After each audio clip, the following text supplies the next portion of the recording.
ಸ್ಪರ್ಧಾ ವಿಜೇತ magazine February 2025 important current affairs ಎಕ್ಸಾಮ್ಗೆ ಇಂಪಾರ್ಟೆಂಟ್ ಇರುವಂಥ ಪಾಯಿಂಟ್ಸನ್ನು ಎಕ್ಸ್ಪ್ಲೇನ್ ಮಾಡ್ತೀನಿ. ಇಲ್ಲಿ ನೋಡಿ, ಕೇಂದ್ರ ಬಜೆಟ್ 2026-27ನ ಬಜೆಟ್ ಗಾತ್ರ ಇಂಪಾರ್ಟೆಂಟು. ಇನ್ನು ಆಲ್ರೆಡಿ ಇವಾಗ ಕ್ವಶನ್ಸನ್ನು ಕೇಳಿದ್ದಾರೆ. 53,47,315 ಕೋಟಿ, ಇದು ನೆನಪಲ್ಲಿ ನಿಮಗೆ ಕೋಟಿಯಲ್ಲಿದೆ. ನೆಕ್ಸ್ಟ್ ಅದನ್ನು ಬಜೆಟನ್ನು ಯಾರು ಮಂಡನೆ ಮಾಡ್ತಾರೆ ಅಂತ ಕೇಳ್ತಾರೆ, ನಿರ್ಮಲಾ ಸೀತಾರಾಮನ್. ಇದು ಎಷ್ಟನೇ ಬಜೆಟು? 9ನೇ ಬಜೆಟ್. ಇಷ್ಟು ಇಂಪಾರ್ಟೆಂಟು. ಇವು ನೇಮಕಾತಿಗಳನ್ನು ಸ್ವಲ್ಪ ನೋಡ್ಕೊಳ್ಳಿ, ಇಂಪಾರ್ಟೆಂಟು ಎಕ್ಸಾಮ್ ರಿಲೇಟೆಡು.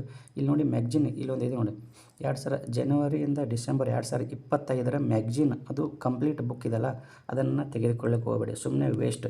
ಯಾಕಂದರೆ ಇವಾಗ ನೋಟಿಫಿಕೇಷನ್ ಆದರೆ ನಿಮಗೆ ಜನವರಿಯಿಂದ 2026 ಜನವರಿಯಿಂದ ಡಿಸೆಂಬರ್, ಅಂದರೆ ಈ ವರ್ಷದ ಕರೆಂಟ್ ಅಫೇರ್ಸ್ ಅಷ್ಟೇ ಇಂಪಾರ್ಟೆಂಟ್. ನೀವು ಹಿಂದಿನ ವರ್ಷದ ಇಲ್ಲಿ ನೋಡಿ ಆ ಮ್ಯಾಗ್ಜಿನನ್ನು ತೆಗೆದುಕೊಂಡ್ರೆ ಅದರಲ್ಲಿ ನಿಮ್ಗೆ 1-2 ಮಾರ್ಕ್ಸ್ ಅಷ್ಟೇ ಬರೋದು. ಇಂಪಾರ್ಟೆಂಟು, ಸುಮ್ಮನೆ ದುಡ್ಡು ವೇಸ್ಟ್ ಮಾಡ್ಕೊಳ್ಳೋಕೆ ಹೋಗ್ಬೇಡಿ. ಇದು ನನ್ನ ಬಗ್ಗೆ, ಅಬೌಟ್ ಮೀ. ನಾನು ಸೆಲ್ಫ್ ಸ್ಟಡಿ ಮಾಡಿದ್ದೀನಿ, ಯಾವುದೇ ಕೋಚಿಂಗನ್ನು ತೆಗೆದುಕೊಂಡಿಲ್ಲ. ನಾನು 2 ವರ್ಷ ಪ್ರಿಪ್ರೇಷನ್ ಮಾಡಿದ್ದೀನಿ. ಇದು ನನ್ನ job list, FDA village accountant WRD.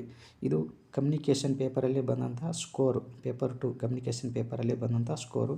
FDA 2022 82 marks ಬಂದಿತ್ತು. ವಿಲೇಜ್ ಅಕೌಂಟೆಂಟು 87 ಬಂದಿತ್ತು. ಇವಾಗ ವರ್ಕ್ ಮಾಡ್ತಾ ಇರೋದು ವಿಲೇಜ್ ಅಕೌಂಟೆಂಟು. WRD ಕೂಡ ಇವಾಗ 1:3 ಲಿಸ್ಟ್ ಬಿಟ್ಟಿದ್ದಾರೆ, ಅದು 80 ಸ್ಕೋರ್ ಬಂದಿದೆ. ಇವಾಗ FDAಗೆ ರಿಸೈನ್ ಮಾಡಿ ಇವಾಗ ವಿಲೇಜ್ ಅಕೌಂಟೆಂಟು ಇವಾಗ ವರ್ಕ್ ಮಾಡ್ತಾ ಇದ್ದೀನಿ. ಇಷ್ಟು ನಿಮಗೇನಾದರೂ communication paper Kannada, English, computer, ಇವಾಗ ನಿಮಗೆ ಕಮ್ಯುನಿಕೇಷನ್ ಪೇಪರ್ ನೋಟ್ಸು, ನಾನು ಸ್ಟಡಿ ಮಾಡಿದಂಥ ನೋಟ್ಸು ಮತ್ತು ರಿಕಾರ್ಡೆಡ್ ವಿಡಿಯೋ ಕ್ಲಾಸು ಬೇಕಾದರೆ ನಿಮಗೆ ನಾನು ಅದನ್ನು ಎಕ್ಸ್ಪ್ಲೇನ್ ಮಾಡಿ ನಿಮಗೆ ಅಪ್ಲೋಡ್ ಮಾಡ್ತೀನಿ.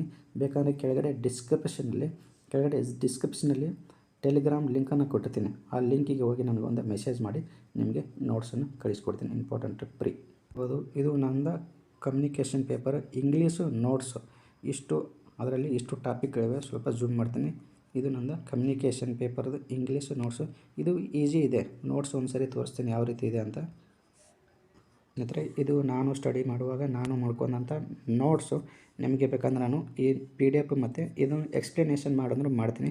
ಇದು ಬೇಕಂದರೆ ಕೆಳಗಡೆ ಡಿಸ್ಕ್ರಿಪ್ಷನಲ್ಲಿ ಟೆಲಿಗ್ರಾಮ್ ಲಿಂಕನ್ನು ಕೊಟ್ಟಿರ್ತೀನಿ, ಅಲ್ಲಿ ನನಗೆ ಮೆಸೇಜ್ ಮಾಡಿ. ಈ ನೋಟ್ಸನ್ನು ನೀವು ನೋಡ್ಬೋದು, ಎಷ್ಟು ಇಂಪಾರ್ಟೆಂಟು. ಇಲ್ಲಿ ನೋಡಿ, ಇಂಗ್ಲೀಷ್ನಲ್ಲಿ 2 ರೀತಿ ಆರ್ಟಿಕಲ್ಗಳಿವೆ. ಇದು ಎ ಮತ್ತು ಎ ಅನ್ನೋದ, ಮತ್ತು ಇದ್ರ ಮೇಲೆ ಯಾವ ವರ್ಷದಲ್ಲಿ ಕ್ವಶನ್ಸ್ ಕೇಳಿದ್ದಾರೆ ಅದನ್ನು ಕೂಡ ನಾನು ಬರ್ಕೊಂಡಿದ್ದೀನಿ. SSC ಮತ್ತು RRBಯಲ್ಲಿ ಇದನ್ನು ಕ್ವಶನ್ಸ್ ಕೇಳಿದ್ದಾರೆ. RRB ಮತ್ತು KPSCಯಲ್ಲಿ ಕೂಡ ಇದನ್ನು ಕ್ವಶನ್ಸ್ ಕೇಳಿದ್ದಾರೆ. ಇದನ್ನು ನಾನು ಎಕ್ಸ್ಪ್ಲೇನ್ ಮಾಡಿದ್ದೀನಿ. ನೆಕ್ಸ್ಟ್ ಎಲ್ಲಿ ಯೂಸ್ ಮಾಡಬೇಕು, ಇಷ್ಟು ಇಂಪಾರ್ಟೆಂಟು. ನೆಕ್ಸ್ಟ್ ಇದು ಇಂಪಾರ್ಟೆಂಟು. ಇಲ್ಲಿ ನೋಡಿ, ಎಲ್ಲಿ ಯೂಸ್ ಮಾಡಬೇಕು, ಇಷ್ಟು ಇಂಪಾರ್ಟೆಂಟು. ಇದು ನನ್ನ ನೋಟ್ಸು. ನಿಮಗೆ ಬೇಕಂದ್ರೆ ನಾನು ಕಳಿಸ್ಕೊಡ್ತೀನಿ, ಮೆಸೇಜು ಮಾಡಿ. ಇಷ್ಟು ಇಂಪಾರ್ಟೆಂಟ್ ನೋಟ್ಸನ್ನು ನಾನು ರೆಡ್ ಬಾಕ್ಸಲ್ಲಿ ನಾನು ಇಂಪಾರ್ಟೆಂಟನ್ನು ಬರೆದು ಹಾಕಿದ್ದೀನಿ. M. ಗೋವಿಂದರಾವ್ ನೇತೃತ್ವದ ಕರ್ನಾಟಕ ಪ್ರಾದೇಶಿಕ ಅಸಮತೋಲನ ಪರಿಹಾರ ಸಮಿತಿ ವರದಿ. ಈ ವರದಿ ಸ್ವಲ್ಪ ನೋಡ್ಕೊಳ್ಳಿ, ಏನು ಇಂಪಾರ್ಟೆಂಟ್ ಅಂದರೆ ಇಲ್ಲಿ ಜಾಸ್ತಿ ಮೇನ್ಸ್ ರಿಲೇಟೆಡ್, ಅಂದರೆ KS UPSC ಅಂದರೆ ಬ್ಯಾಕ್ವರ್ಡ್ ಕ್ಲಾಸಸ್ಗೆ ಸಂಬಂಧಪಟ್ಟಿರೋ ಏನಾದ್ರು ಕ್ವಶನ್ಸ್ ಕೇಳಿದ್ರೆ ಅವರಲ್ಲಿ ಮೇನ್ಸಲ್ಲಿ ಈ ರೀತಿಯಾಗಿ ಪಾಯಿಂಟ್ಸನ್ನು ಆ್ಯಡ್ ಮಾಡ್ಬೋದು. ನಮ್ಮ 1 ಮಾರ್ಕ್ ಎಕ್ಸಾಮ್ಗೆ ಏನು ಇಂಪಾರ್ಟೆಂಟ್ ಅಂದರೆ ಖ್ಯಾತ ಅರ್ಥಶಾಸ್ತ್ರಜ್ಞ M. ಗೋವಿಂದರಾವ್, ಇವ್ರು ಯಾವುದು ಸಂಬಂಧಪಟ್ಟಿದ್ದಾರೆ ಅಂತ ಕೇಳ್ತಾರೆ. ಇವರು ಅರ್ಥಶಾಸ್ತ್ರಜ್ಞ. 1 ಪಾಯಿಂಟ್ ನೆನ್ಪಿಟ್ಕೊಳ್ಳಿ. ಇಲ್ಲಿ ನೋಡಿ, ರಾಜ್ಯದ ಹಿಂದುಳಿದ ತಾಲೂಕುಗಳಲ್ಲಿ 60% ಉತ್ತರ ಕರ್ನಾಟಕದಲ್ಲಿವೆ ಎಂದು ವರದಿಯಲ್ಲಿ ಎತ್ತಿ ತೋರಿಸಿದೆ. ಇದು ನೆನಪಿಟ್ಕೊಳ್ಳಿ. ಎಷ್ಟಂದರೆ ಉತ್ತರ ಕರ್ನಾಟಕದಲ್ಲಿ, ಉತ್ತರ ಕನ್ನಡ ಅಲ್ಲ, ಉತ್ತರ ಕನ್ನಡ ಅಂದರೆ ಇದು ಕರಾವಳಿ, ಇದು ಕಾರವಾರ ಡಿಸ್ಟಿಕ್ ಆಗುತ್ತೆ. ಇಲ್ಲಿ ನೀವು ಉತ್ತರ ಕರ್ನಾಟಕದಲ್ಲಿ, ಉತ್ತರ ಕರ್ನಾಟಕ ಅಂದರೆ ಮೇಲ್ಗಡೆ ಇರುವಂಥ ಜಿಲ್ಲೆಗಳು, ಬೀದರ್, ಕಲಬುರಗಿ, ರಾಯಚೂರು, ಕೊಪ್ಪಳ, ಗದಗ, ಈ ಬಾಗಲಕೋಟೆ, ಬಿಜಾಪುರ, ಇವೆಲ್ಲ ಜಿಲ್ಲೆಗಳು ಉತ್ತರ ಕರ್ನಾಟಕದಲ್ಲಿ ಬರ್ತಾವಲ್ಲ, ಅಲ್ಲಿ ಏನಂದರೆ 60% ಹಿಂದುಳಿದ ತಾಲೂಕುಗಳಿವೆ ಅಂತ ಈ ವರದಿ ಹೇಳಿದೆ. ಇಂಪಾರ್ಟೆಂಟು. ಈ ಸ್ವಲ್ಪ ಅಂಕಿ ಅಂಶಗಳನ್ನು ನೋಡ್ಕೊಳ್ಳಿ, ಎಷ್ಟು ತಾಲೂಕುಗಳಿವೆ ಅಂತ. ಇಲ್ಲಿ ಇನ್ನೊಂದು ಪಾಯಿಂಟು, 1 ಸೆಕೆಂಡ್. ಅತ್ಯಂತ ಹಿಂದುಳಿದ ತಾಲೂಕುಗಳು, ಮೋಸ್ಟ್ ಬ್ಯಾಕ್ವರ್ಡ್ ತಾಲೂಕು. ಅತಿ ಹಿಂದುಳಿದ ತಾಲೂಕುಗಳ ಕಲಬುರಗಿ ವಿಭಾಗದಲ್ಲಿ 42% ಈ ವಿಭಾಗವು ಮೊದಲ ಸ್ಥಾನದಲ್ಲಿದೆ. ನಂತರ ಬೆಳಗಾವಿ ವಿಭಾಗದಲ್ಲಿ 34%ಇದೆ, 2ನೇ ಸ್ಥಾನದಲ್ಲಿ. ಇಷ್ಟು ಇಂಪಾರ್ಟೆಂಟ್. ಇದು ಮೇನ್ಸ್ ರಿಲೇಟೆಡ್ ಜಾಸ್ತಿ ಇದೆ. ಇಲ್ಲಿ ಸ್ವಲ್ಪ ವಾಯ್ಸು ಬ್ಯಾಕ್ಗ್ರೌಂಡು ಸ್ವಲ್ಪ ನಾಯ್ಸ್ ಬರ್ತಾಯಿದೆ, ಯಾಕಂದರೆ ನನ್ನ ಮೈಕ್ ಹಾಳಾಗಿದೆ. ನಾನು ಡೈರೆಕ್ಟಾಗಿ ಫೋನಲ್ಲಿ ಹೇಳ್ತಾ ಇರೋದು, ಅದಕ್ಕೋಸ್ಕರ ಸ್ವಲ್ಪ ನಾಯ್ಸ್ ಬ್ಯಾಕ್ಗ್ರೌಂಡ್ ಬರ್ತಾಯಿದೆ. ನೋಡಿ, ಇದು ಮೋಸ್ಟ್ ಇಂಪಾರ್ಟೆಂಟು ಸ್ಪೋರ್ಟ್ಸ್ ರಿಲೇಟೆಡು. ಏನಪ್ಪ ಅಂತಂದರೆ ಗ್ರ್ಯಾಂಡ್ ಸ್ಲ್ಯಾಮ್. ಇಲ್ಲಿ ನೋಡಿ, ಗ್ರ್ಯಾಂಡ್ ಸ್ಲ್ಯಾಮ್ ಅಂದರೆ ಟೆನ್ನಿಸ್ ಆಟ.